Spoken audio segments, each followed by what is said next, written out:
up, friends? This is Jazz bringing you another For Better For Worse vlog. Number 50, guys. I cannot believe I've done 50 of those. And again, I'm just going to apologize for it being late, but I'm trying to get it out this week no matter what. Today, because it's 50, I decided to show you four strips instead of 2. Now, I know I could have done 5, but you know what? That would be kind of obvious, so I'm doing 4. Now, the first one I have is from June 5th, I believe. It is 1990. And you know what? I actually picked this one out myself rather than do it randomly because it's one of my favorite strips. Now, just a fair warning to any younger person who happens to be watching it. This is a bit inappropriate in a way, so YouTube, don't sue me. Elizabeth's like, will you read something and tell me if it is right, Daddy? She's like, sure, honey. Now, here's her essay. The Copulation of Canada. Canada is a big country with not much copulation. The copulation is mostly in the south because of the climate being more warm, and also because of the St. Lawrence River and the United States. And it's spelled Elizabeth. She's like, I spelled climate wrong, didn't I? Now, guys, for some context to this, it's not that she just misspelled population. She wrote a completely different and inappropriate word. Now, copulation means sexual intercourse. And what's even more pathetic is that at first, I did not know that either. I mean, I kind of had a idea something was inappropriate about it with the reaction to John, right? And I thought, wait, does this have some type of sexual meaning? I went on there and yes, I typed in the word. Oh yeah, it does, all right. And another contents to this whole storyline. Elizabeth, this is just before Elizabeth is told she needs glasses because she has poor eyesight. So the reason it's spelt the way it is you probably misread it on the board, or I don't know, or from a book or something she had for her assignment. So words that, like population, she would spell it almost wrong, right? So, and the funny thing is, she thought it was because of climate and not, the copulation mix-up. So, good thing she was way too young to explain the meaning to it. But I thought this is one of my favorite strips now. It is just so funny, especially with the innocent naiveness of Elizabeth. Like, and as I said, the innocent, my mind was never quite innocent, thought of that. I figured something was inappropriately off. But how Lynn actually got away with this in the strip back in the 90s. Wow, Lynn, I gotta admire you there. The next strip is from December 25th, 1989. It's like, the song is right every year. We glory in excesses. And Elizabeth's like, isn't that glory in excelsis, Daddy? Now, this one here, I don't really get so much. Now, one thing I do get is that excesses must mean like being bloated and having, I know TMI, being gassy, right? Being like sick or whatever. But excelsis, I don't know. Could someone tell me what that means? I'm not going to bother looking it up. I think it means something pleasant, though. I am pretty sure. But I think the joke is that, like, they're all bloated. Minus Elizabeth, though. Elizabeth seems fine. But Michael, Ellie, and John, yeah, no, not so much. So I don't know if John purposely made a mistake of the word, or if it's just the way he was feeling. So he used the word purposely. Like, but yeah, there'd be nothing glorious about the way they're feeling. Gosh, I wish whenever I felt like that, I could say, "Oh, what glory!" But I could easily say, "No, no, no, I can't." All right, you know what? I really did have to know. Excesses is having more than you should. So that makes sense. They more than they probably should have eaten. And excelsis, it's just, what is it, glory to God or something? I'm sorry to say it in that way or something. It's just a different language, as I said, I don't understand that type of,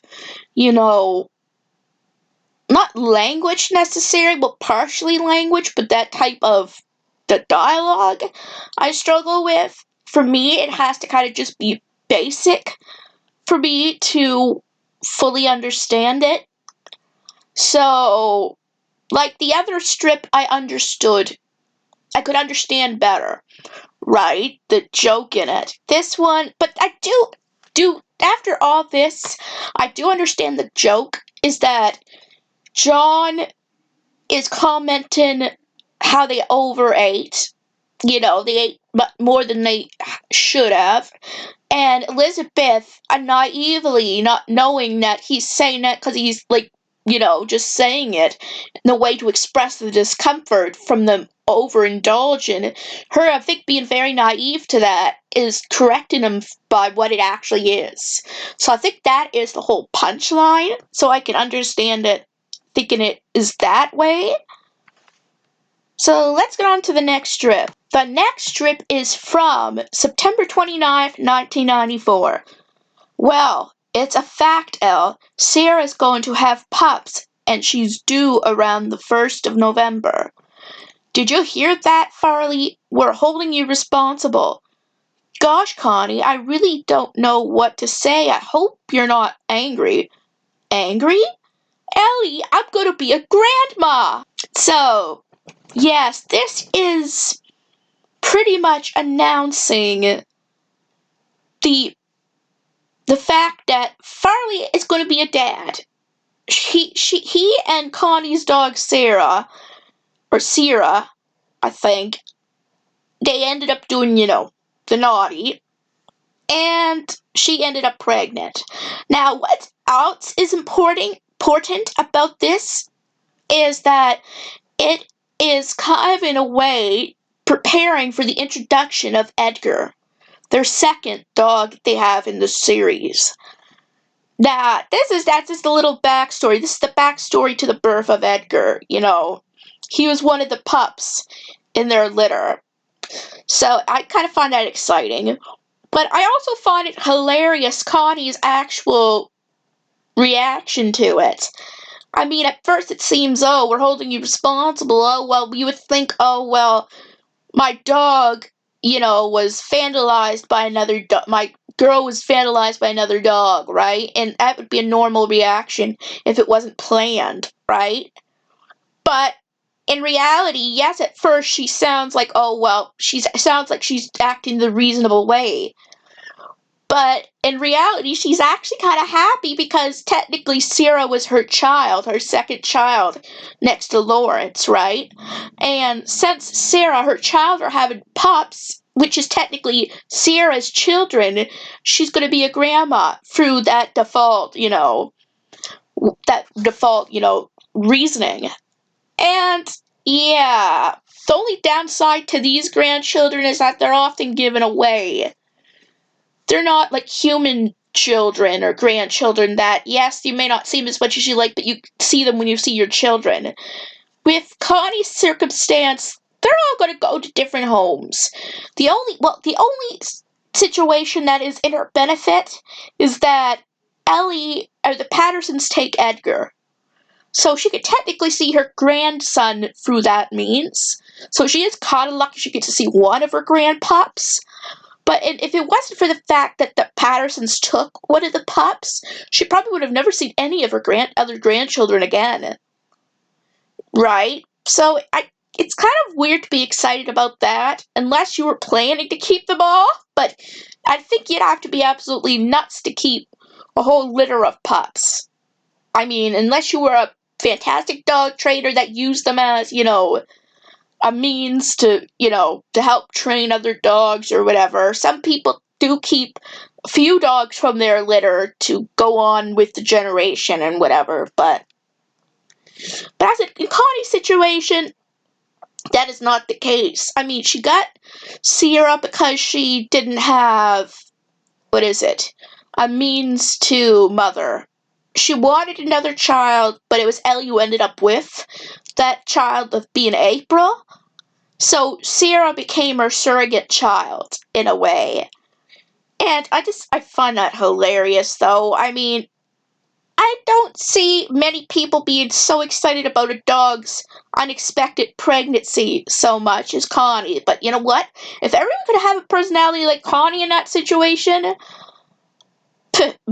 everything might be better, right? Now let's get on to the final strip. The final strip is from April 5th, 1981. Now most of this is a non-dialogue strip. It shows Ellie doing things like cleaning up messes, doing laundry, putting food on the table, and then it shows John getting up and yawning as Ellie's cleaning things. She's like, "Aren't you going to help me clean up?" He's like, "Are you kidding? I worked all day." Yeah, now keep in mind, this is like the second year of the strip. Well, second full year of the strip. It began in 89, so going on its third year. So keep in mind, it was in the 80s. And yes, things probably were better then than they were in like the 50s and that. But back then, a lot of people believed the wife's home was in the house, Like her job was like to be a housewife. And so John's behavior is, and although not it would be considered acceptable in this day, was kind of normal back then. Not saying it was right. As in, not right, but normal back then. And also, what a lot of partners probably didn't realize about each other is that each other's job can be just as draining and draining and, important. Like, just because John went to the job that gave money to the house, he doesn't think that with Ellie being home, she takes care of his children, makes sure he has clean clothes, a meal to put in his belly, that the house is meticulous, that she does all that with her day, right? Her job is just as important even though it doesn't bring in any money. I honestly think that child rearing and, should have some money, whether it's a monthly, check or something. I mean, I know this is silly, like, and not even for, but more for, to show how important the job actually is. Because that's the only difference between their two jobs is that he gets money and she does not. Right? And when you think about it, I mean, I know I'm being critical because I've never actually been the boss of a job, like the head, the one that has to do the most planning and that. But in some ways, Ellie's job could be harder than John's. I mean, yes, he has to balance his appointments and everything because he's a dentist. And there are some unpleasant patients, yes, I'm sure of it. But Ellie has to deal with, doing all the cooking, cleaning, child rearing, which can be with kids. It's hard to get anything done, I'm sure. So she has to do everything she's been doing on top of, like the cleaning and all that, on top of keeping an eye on two young children at the time. Think about one thing. Michael, maybe he could be in his room and play with some toys. And if he's on his own, I'm sure he was okay. But if no one bothered him. But with Elizabeth being about roughly 2 at the time, you had to keep an eye on her. I mean, any 2-year-old, she could easily, like, pull cords or put something in her mouth and choke on something. She's at that age where almost anything can be dangerous. She's not a little baby, right? But she's not at that age where she said, okay, this is sort of wrong. Like, if I do this, this will happen. She does not have the capacity for danger at this point. She's very mobile, right? She's bigger and she's very mobile, but does not understand that.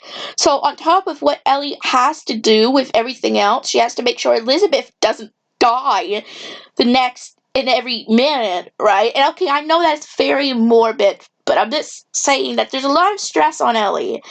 And I think John does eventually realize that what she does is very important. Sometimes she needs help. But at this point in time, I mean, the behavior is sort of normal, but just not right. Like, John, like, all she wanted was a little help cleaning up. Which could be, she wanted help cleaning up. She didn't want him to clean it up himself. She could have done one part of the cleaning and he could have done one part. It's not like she was asking him to do a whole thing by himself with him being tired. She was asking him to do maybe a part of it, a quarter of it, maybe, right? I just honestly think that a spouse, whether husband or wife, whatever relationship you're in, you could be a husband, a wife, and a wife. I think they should have some equalness when it comes to maintaining a house. I mean, they should at least, or you should both at least try. Says the one who does barely anything. But I'm not married. Sadly. But if you enjoyed this video, give it a big thumbs up. If you're new to this channel and like what you see, please subscribe. It helps this channel a lot. And don't forget to hit the bell notification so you'll know when new videos are coming out. And I will see you guys in my next video.